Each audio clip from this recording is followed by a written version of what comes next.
Kita bacanya baca.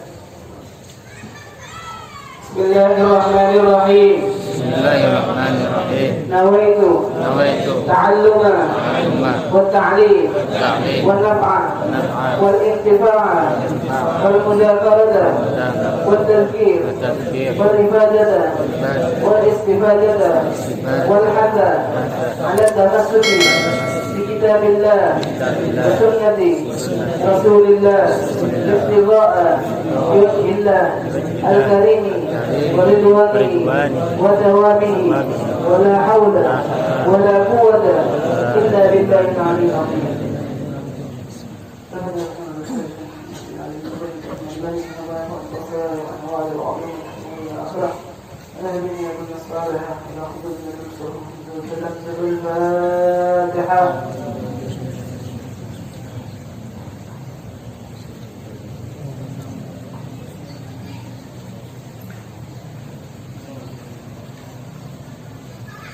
Assalamualaikum warahmatullahi wabarakatuh. Waalaikumsalam warahmatullahi wabarakatuh. Alhamdulillahi rabbil alamin hamdan yuwafi ni'amahu wa yukafi mazidah. Wassalatu wassalamu ala sayyidina Muhammad bin Abdullah wa la hawla wa la quwwata illa billah, amma ba'd. Alhamdulillah, berkat rahmat dan taufik dan hidayah dari Allah Subhanahu wa taala, kita semua ringankan langkahnya menuju masjidnya Allah. Jangan lupa kita niat i'tikaf di dalamnya, menunggu saat daripada waktu maghrib sampai datangnya waktu isya, dengan kita i'tikaf di dalam masjid, dengan kita mempelajari ilmu-ilmunya Allah Subhanahu wa taala. Semoga kumpulan kita di sini ini adalah perkumpulan yang dicatat oleh Allah termasuk daripada mensyiarkan agama Allah Subhanahu wa taala. Tidak pulang dari majelis ini kecuali dosa-dosa kita telah diampuni oleh Allah Subhanahu wa taala. Kesalahan-kesalahan kita dimaafkan oleh Allah Subhanahu wa taala. Dengan berkat majelis ini pula, insyaallah daerah kita menjadi daerah yang dijaga dan dilindungi oleh Allah Subhanahu wa taala dari segala bala, dari segala penyakit, dan dari segala hal-hal yang tidak menyenangkan.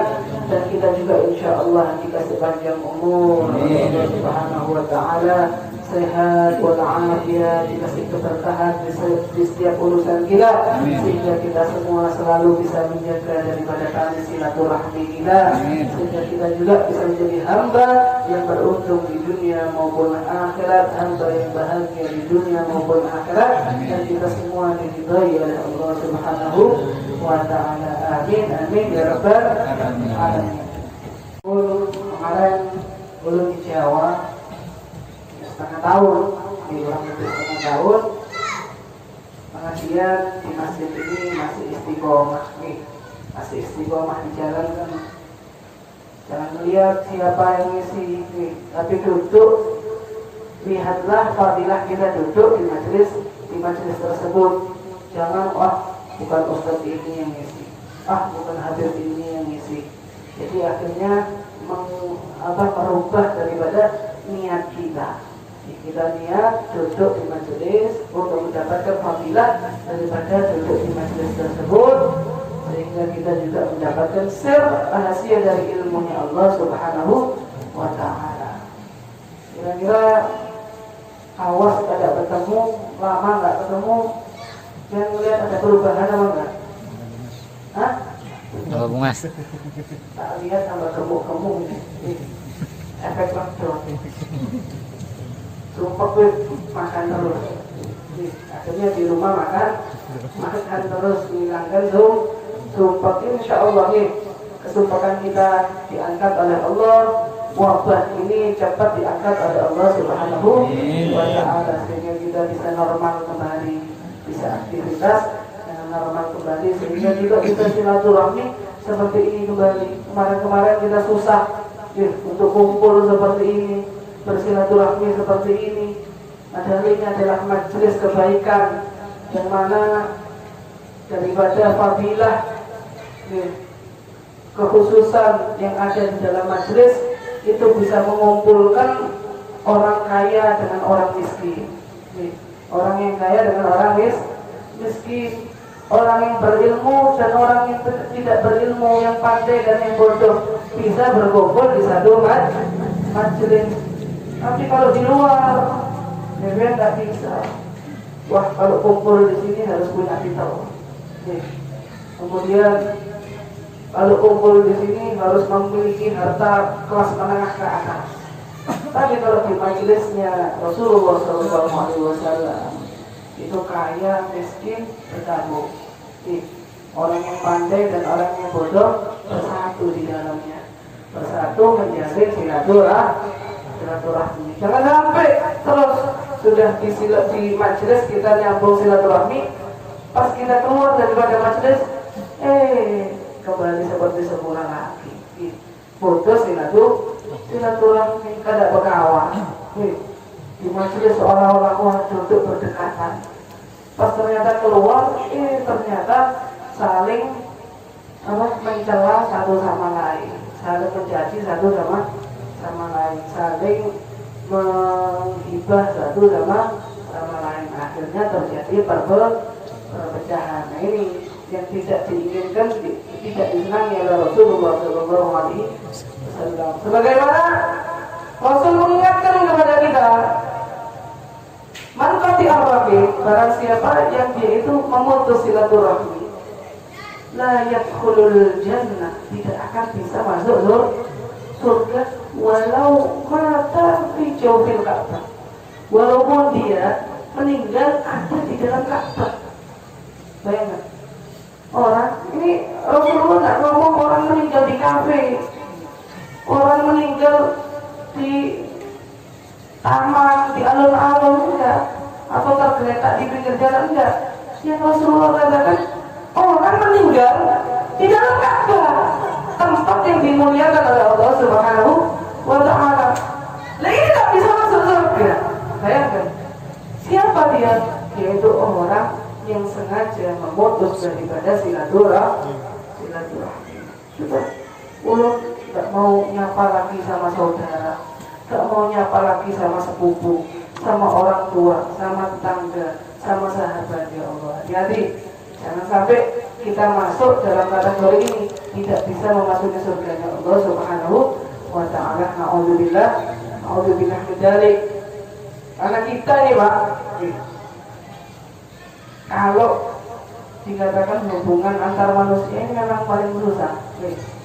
Kita ada urusan, ada masalah dengan manusia, itu adalah urusan yang paling susah. Kalau Allah ini Maha Rahman. Kita ada salah kepada Allah, kita taubat kepada Allah, istighfar kepada Allah, Allah ampuni dosa kita. Tapi kalau sama manusia, ya Allah, paling repot. Sekarang ada masalah sama ini, punya masalah sama ini, urusan atau masalah, selesai. Besok atau besoknya lagi ganti sama orang lain, ganti sama orang lain masalahnya. Nah, itu semua gara-gara apa? Gara-gara ini lisan, tidak tertulang tapi berbahaya. Hanya mulutmu harimaumu. Kalau sudah kita ngomong, dijaga, jangan sampai menimbulkan perpecahan gara-gara sepatu, saling menyindir, saling mengumpat. Akhirnya apa? Tidak nyaman mau bertemu. Akhirnya pecah. Tidak mau kumpul, tidak mau silaturahmi. Kenapa deh? Kok kita selalu diingatkan oleh Rasulullah silaturahmi, jaga silaturahmi. Hati-hati, bersatulah kalian. Jangan sampai kalian pecah. Sampai Rasulullah mengingatkan al-muslim akhul muslim. Muslim yang satu dengan muslim yang lainnya adalah saudara. Jika ada satu tersakiti, maka yang lainnya juga sakit. Soalnya apa? Kalau sudah ada satu masalah, maka sulit untuk menyatukan mereka. Makanya kita disuruh jaga oleh Rasulullah SAW. Sebagaimana dikatakan, susah menyatukan hati umat Islam. Menyatukan hati umat Islam ini susah. Alhamdulillah kita di wadah, di fasilitasi ada satu majelis, kita ini bisa bersatu. Dikatakan umat Islam ini, mereka kalau nggak punya musuh, kalau nggak ada musuh, dia dapat sendiri. Kalau nggak ada musuhnya, musuh nggak ada. Akhirnya apa? Yang ada dapat sendiri. Satu dengan yang lainnya, sesama umat Islam. Kalau ada musuhnya, baru bersatu. Punya musuh baru bersatu. Nggak ada musuh, yang ada dapat sendiri. Pas ada musuh baru bersatu. Ketika Al-Quran dinistakan, bersatu. Berjuta umat Islam bersatu mereka. Tapi kalau ketika nggak ada musuh, nggak ada musuh agama Allah, nah itu mereka yang ada tukaran sendiri, lengkar sendiri, bermusuhan sendiri, debat sendiri. Ini banyak kita temui. Bukan hanya perkara dunia, bukan hanya perkara dunia. Kalau perkara dunia banyak. Ini kadang perkara agama pun saling berdebat. Wah, urusan dunia, dagangannya sama, jualannya sama, tukaran, tengah, dagangannya sama-sama jualan sembako. Ada badapan lagi, badapan lagi. Allah, tengkar. Nanti jualannya sama, gak tengkar. Tapi gara-gara yang satunya nurunkan harga, ngerusak pasaran, akhirnya tengkar. Gak mau saling tegur sapa. Ini perkara dunia. Kadang ya Allah, anaknya dengan anaknya tengkar, yang akhirnya saling ngambil gak jadi orang Jawa, maju, tidak saling sapa, tidak mau silaturahmi lagi. Orang tuanya, padahal yang tengkar anaknya. Ya Allah, jatuh kecipratan air, nangis anaknya, ngadu sama orang tuanya marah-marahan. Padahal perkara kecil, akhirnya jadi ada masalah anaknya, tapi yang tengkar orang tuanya. Belum lagi perkara agama, debat sendiri, ada rebutan jadi imam, kadang rebutan syair, mulutnya pancoran, tapi nggak dikasih mic. Debat sendiri, ulun bisa ceramah, tapi nggak pernah disuruh khutbah, sama tamir masjid. Ya Allah, akhirnya saling ingin menonjolkan diri. Ini urusan agama. Makanya umat Islam ini kalau gak punya musuh, debat sendiri. Kalau gak punya musuh, akhirnya pecah sendiri. Ketika ada musuh, barulah mereka bersatu. Apalagi khususnya masalah akidah. Kalau sudah tentang masalah akidah, wah, gak ada habisnya sudah. Gak ada habisnya tentang perbedaan akidah. Padahal satu agama, akidahnya beda, saling debat, saling menghujat, bahkan saling mengkafirkan. Na'udzubillah min dzalik. Jangankan akidah, ada urusan bola aja debat, urusan bola debat, urusan main game debat. Wah, ikam ini, saling menjatuhkan, saling mengumpat, mencaci bola. Kenapa dukung ini? Harus sama-sama ulur, debat sendiri. Akhirnya apa? Yang ada tidak mau silaturahmi. Wah, di sana bukan Barcelona, sini Real Madrid, jangan ketemu. Nah, di sana Manchester United, sini Liverpool, saling membuli. Ini apa? Padahal tidak apa-apa kalau saling membuli, tapi jangan dari hati. Anggap hiburan aja. Kadang masuk ke hati, langsung nomornya diblokir. Padahal tidak ada apa-apa. bikin status saja nggak dicat secara langsung, bikin status sindiran, dipokir.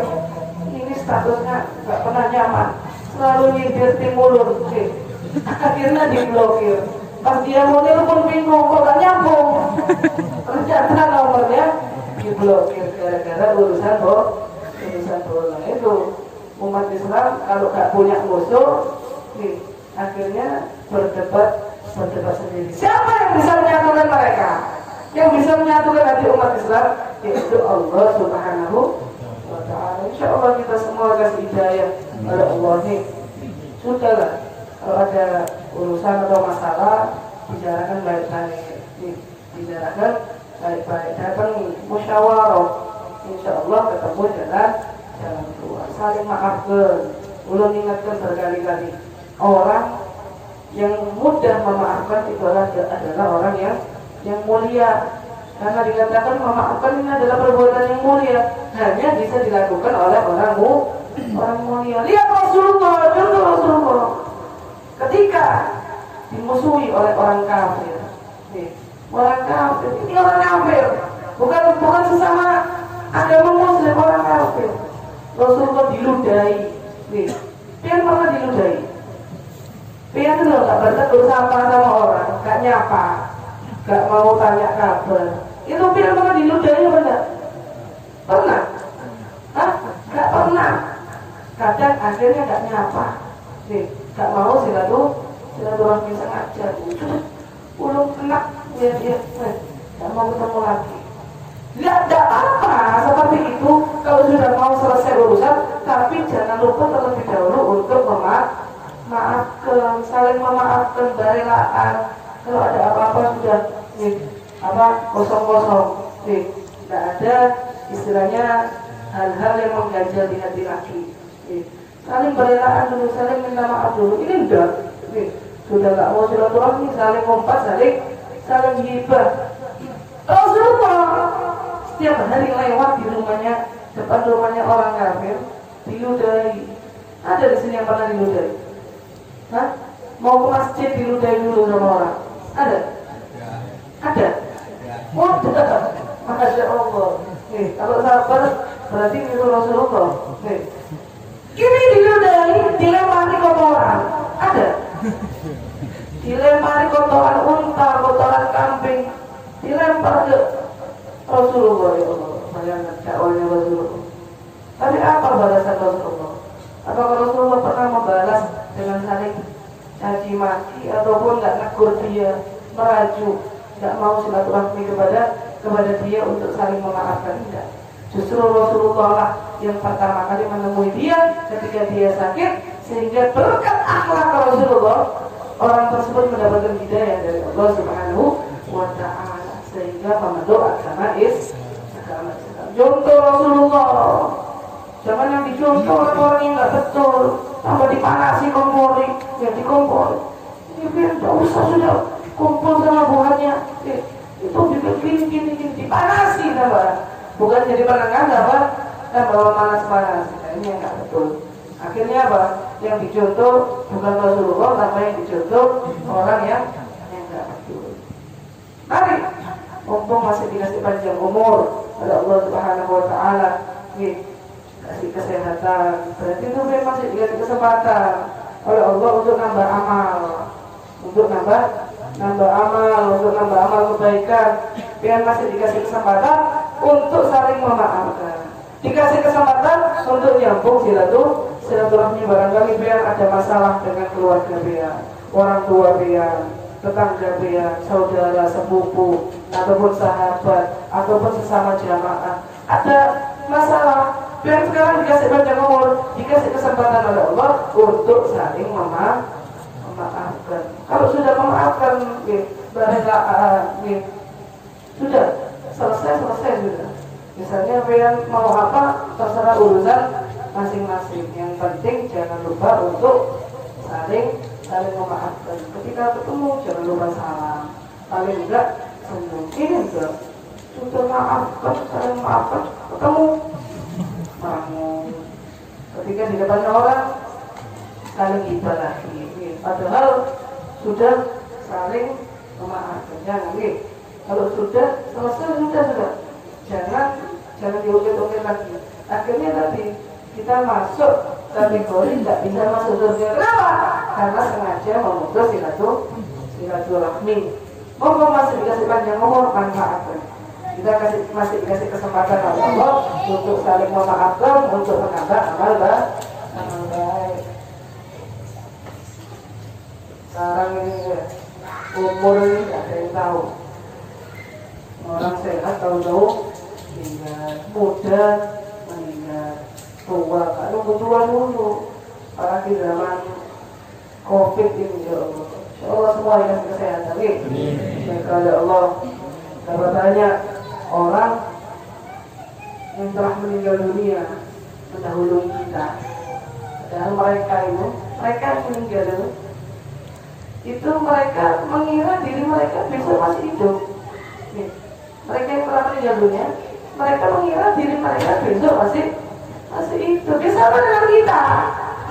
Sama dengan kita. Kita mengira besok masih hidup. Ada besok lusa. Wah, telah merancang dan merencanakan sesuatu untuk masa depan tanpa mempersiapkan akhiratnya. Akhirnya seperti itu, seperti orang yang telah meninggal mendahului kita. Mereka mengira meninggal itu tidak tahu mereka kan tidak ada yang tahu umur. Mereka mengiranya ya besok aku masih hidup. Nah kita melihat hal-hal yang seperti itu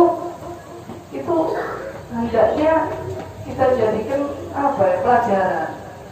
Sadarkah kita dilihatkan hal-hal yang seperti itu oleh Allah?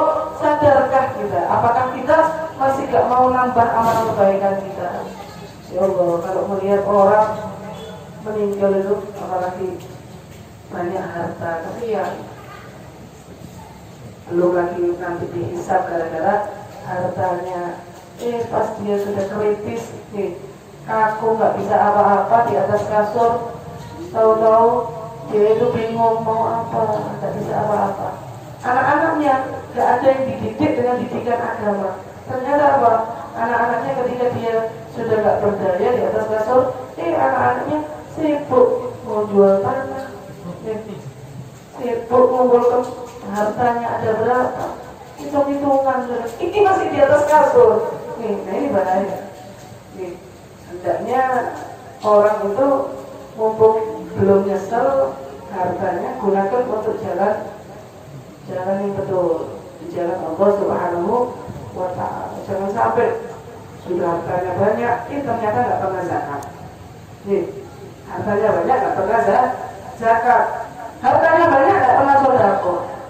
Jarang sedekah. Masuk masjid sudah seminggu sekali, setiap Jumat masuk ke bunyinya untung. Untung ada ambil uang sembunyi ke 2.000.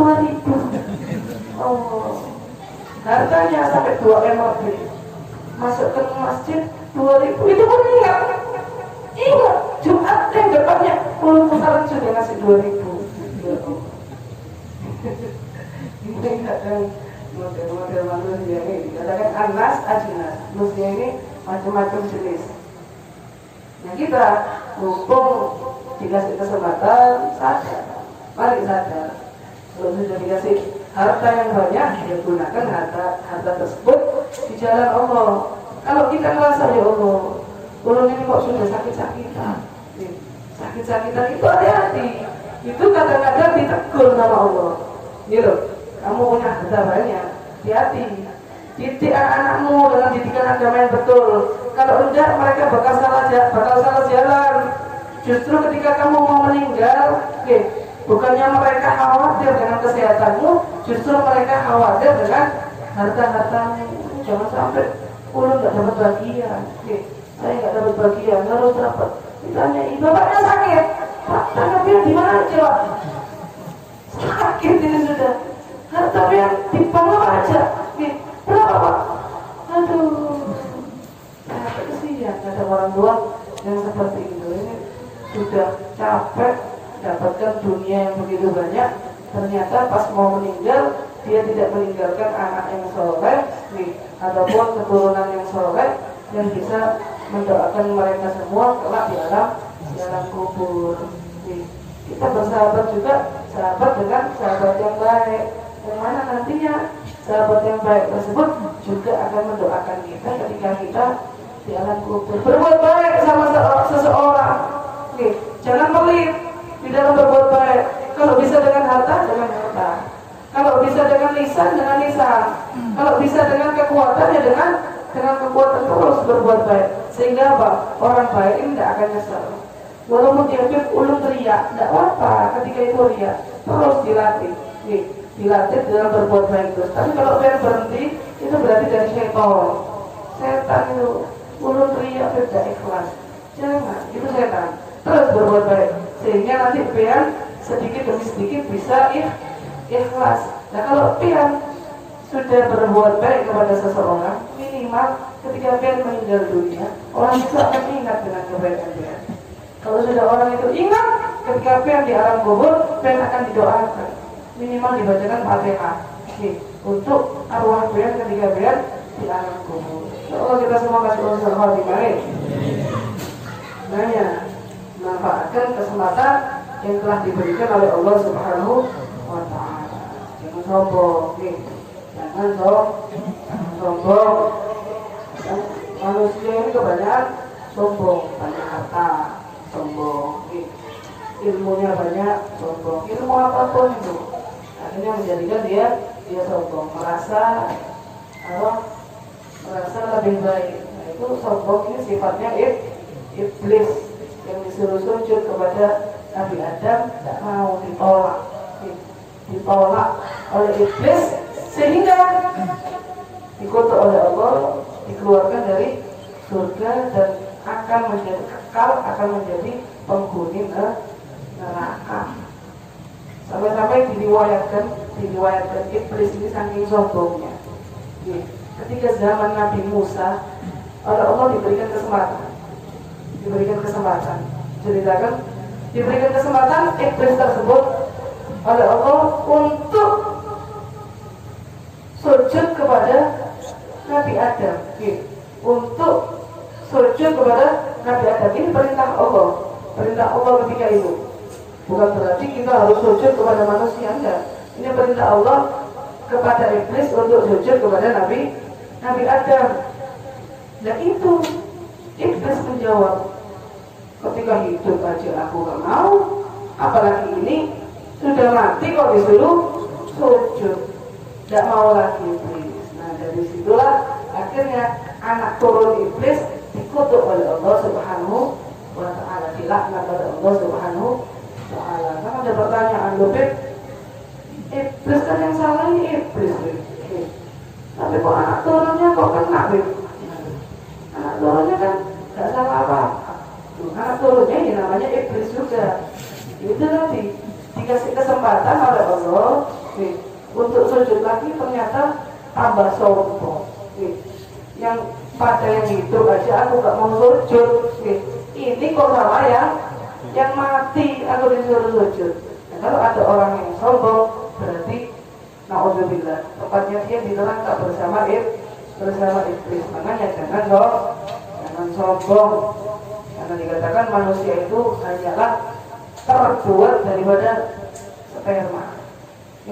Mohon maaf, hanya terbuat dari sperma. Kalau kita sombong, ingat kita ini tercipta dari apa? Hanyalah tercipta dari sesuatu yang gila, yaitu sperma. Ada sombong, terbuat dari mani, masih sombong. Ini jangan sombong. Katakan manusia, bangkai yang paling busuk baunya ini adalah bangkainya manusia. Kita di hadapan makhluk lain aja, di hadapan hewan tidak boleh sombong, tidak boleh menghina, apalagi ini kita dikatakan karena apa? Dikatakan bangkainya manusia adalah bangkai yang paling busuk. Kenapa? Kalau hewan itu mereka makannya itu tidak semua dimakan. Kalau manusia semua dimakan. Kalau hewan ada omnivora, ada karnivora, ada makan tanaman aja, ada makan tumbuhan. Dan kalau manusia semua diminum, semua dimakan. Mulai minumannya warna-warni sudah, makanannya ya di laut, di sungai, bahkan di pecahan dimakan, dipancing mereka untuk dimasak. Ada buah aja diambil buahnya masih ada kulitnya, digoreng lagi, dimakan. Semua dimakan oleh manusia. Makanya akhirnya jadi bangkai yang paling buruk. Nah, ini mau sombong, dihilangkan. Ada yang seperti itu, jangan sampai gara-gara sombong akhirnya dimasukkan neraka, nggak bisa masuk surga. Justru kumpul bersama iblis. Hati-hati juga di dalam menjaga hubungan dengan manusia. Jangan sampai kita memutus silaturahmi gara-gara urusan dunia ataupun urusan agama. Saling caci maki, saling mencela, tidak tegur sapa, akhirnya termasuk dalam hadis Rasul, tidak bisa masuk surga seseorang yang memutus silaturahmi walaupun dia meninggal di dalam Ka'bah. Cukup. Mungkin mulai besok baru kita teruskan bab daripada sunnah puasa. Insyaallah manfaat. Semoga kita semua diberikan pemahaman oleh Allah Subhanahu Wa Taala dan mengamalkan ilmu yang kita peroleh pada waktu ini. Amin amin ya rabbal alamin. Allahumma a'lam bishawab.